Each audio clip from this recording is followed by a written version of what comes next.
Today, I'm bringing a beginner's guide on Genshin Impact for all new players. Now, this video is going over all of the systems that are in place in Genshin that seem a little complicated at first, but honestly, over time and with this information, you can see the game isn't that complicated. It's just a little, intimidating, I would say. I will make you suffer! When I started playing this game, I was absolutely atrocious. I didn't even know how to progress within the first 10 minutes. It was pretty bad.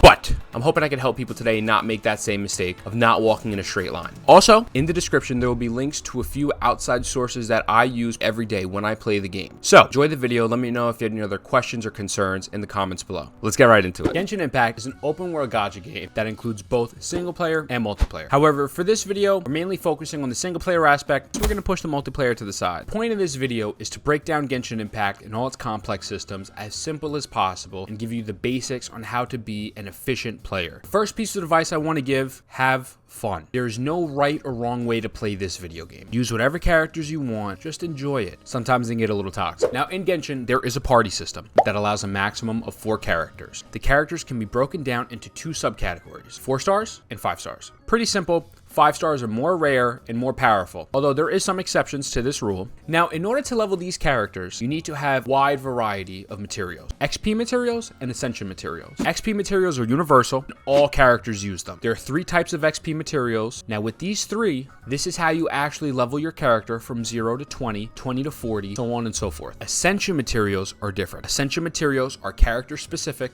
and are not universal. For example, Kaya. He is a free character that everyone will get as they play the story. Kaya's Ascension materials are as follows. Shavita Jade Silver, which are obtained through the Cryo Hypostasis, Cryo Regisvine, and they can be crafted. Calla Lilies, which are found through exploration on the game. A Hoarfrost Core, which is only found from the 2nd Ascension onward, and it can only be obtained through the Cryo Regisvine, and Treasure Hoarder Insignias, which are found by feeding Treasure Hoarders, Stardust Exchange, or crafting. An easier way to look at this is every time you ascend a character, it's always going to be the first panel on the far left and the panel on the far right. Those can either be obtained through defeating bosses and enemies, or they can be crafted. The 2 middle panels cannot. They have to either be found through exploration or through defeating bosses. Now, I also have a link in the description to something called the Genshin Interactive Map. This gives you a list of exactly where all of the flowers are for all characters. This is the easiest way to find them. Now, the other main factors that determines your character's strength is something known as artifacts and talents. We're not going to go too heavy into artifacts, as for the beginning game, they're not as important as they are later on in the video game. However, artifacts can be broken down as this. Each character can equip up to 5 separate artifacts,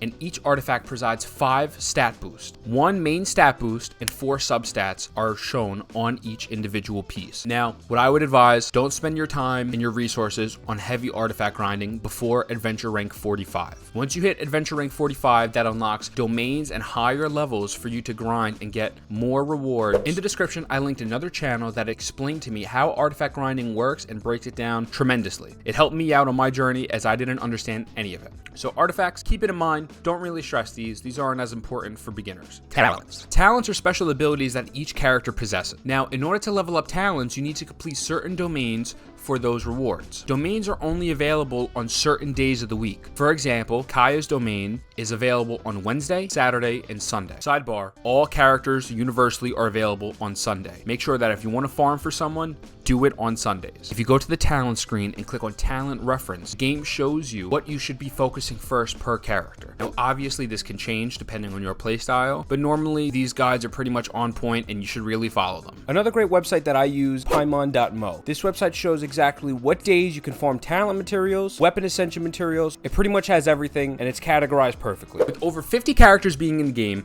there are primarily 3 roles in Genshin. 1 being the main DPS. This person is going to be the one who deals out the most damage on your team. A sub DPS, which is a character who deals a large amount of damage mainly through reactions and their ability usage. And the 3rd being supports, which are mainly healers. For example, using a character that everyone gets for free, Barbara. She's primarily known as a healer. However, if you really wanted to, you could make her a main DPS. It's going to take a lot of time, a lot of resources, and an unlimited amount of patience, but it is possible. Do it, pussy! pussy! Now, all of these characters have their own unique movesets, their own weapon, and one of the 7 elements that are in the game. Starting off with the weapons. There are 5 weapons in total. Polearms, swords, catalysts, bows, and claymores. None of these weapons are necessarily better than the other, as each character has its own kit. For example, a new character that just came out, Scaramouche, he uses a catalyst, and he is considered a main DPS. On the same token, Barbara, who we mentioned previously, she uses a catalyst as well. She's considered to be mainly a healer. Again, it is all preference. On to elements. There's 7 elements in total. Pyro, which is fire. Cryo, which is ice. Geo, which is rock. Electric, it's electricity. I don't know how to explain that one a little bit more. Anemo, which is wind. Dendro,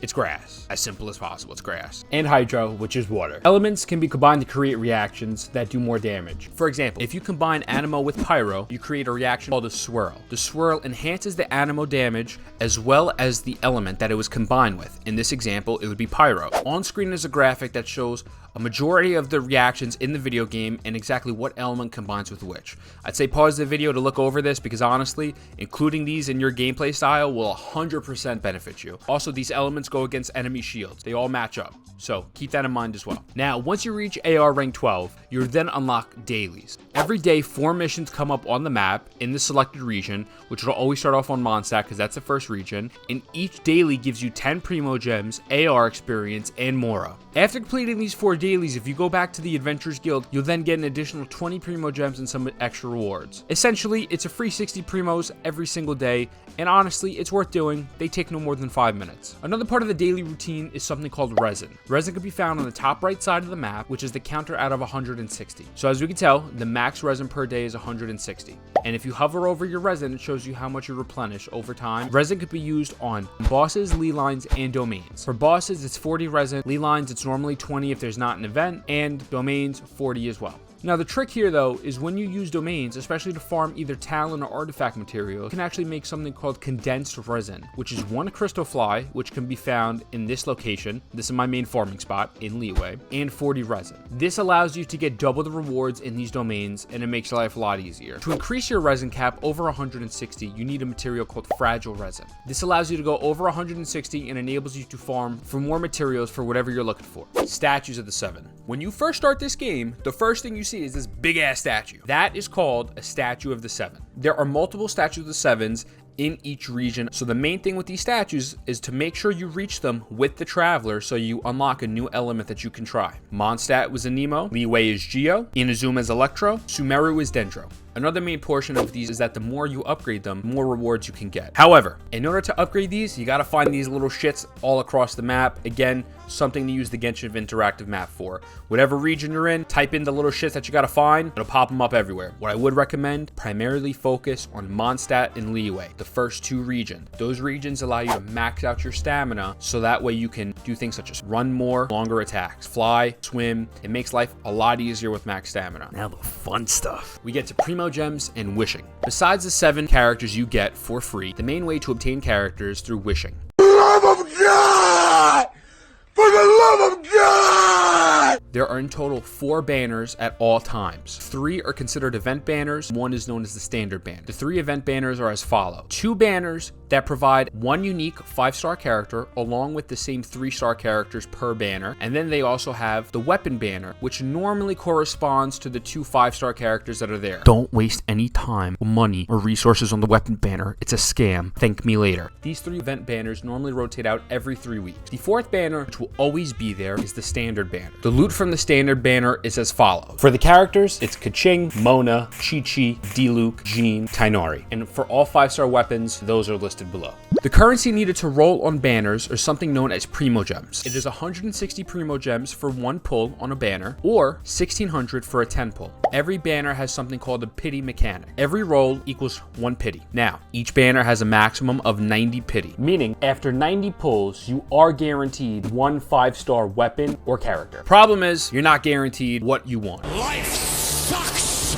and then you die. For example, a banner that is having a rerun right now is Ito. If I'm pulling for Ito's banner, and after 90 wishes, I finally get a 5-star, it is possible that I can get someone like Dilu, who is on the standard banner, as opposed to getting Ito. That's called losing your 50-50. If I lose my 50-50, which happens all the time because this game does not like me, my next 5-star will be guaranteed from that said banner. Now to cover events. There's always a plethora of new events every patch update. They can range anywhere from story, mini games, to other cool little things like testing out new characters that are on the banners, so on and so forth. Rewards from the events can range anywhere from Primo gems to talent upgrades, more pretty much just the basic essentials of what you really need. Also, something called a crown. The crown is something used to bring a character's talents level from 9 to 10. So if you ever see an event and you have time and it has a crown, prioritize that over everything else. On the story events, there's something called Quick Start that allows you to start these events without having to do the prerequisite quests. And finally, the last thing, the Adventure Handbook. The Adventure Handbook, it's mainly for locating enemies, and as you progress through the game and level up certain challenges, you get rewards. Overall, pretty useful. That's what I use to farm my materials, see where the people are. Now, obviously, this is just touching the basics of a lot of systems, especially artifacts. Please watch that video. I cannot recommend it enough. It has taught me so much. But if I missed anything, or if you have any further questions, leave them in the comments, and I got you. That being said, mwah, I love you.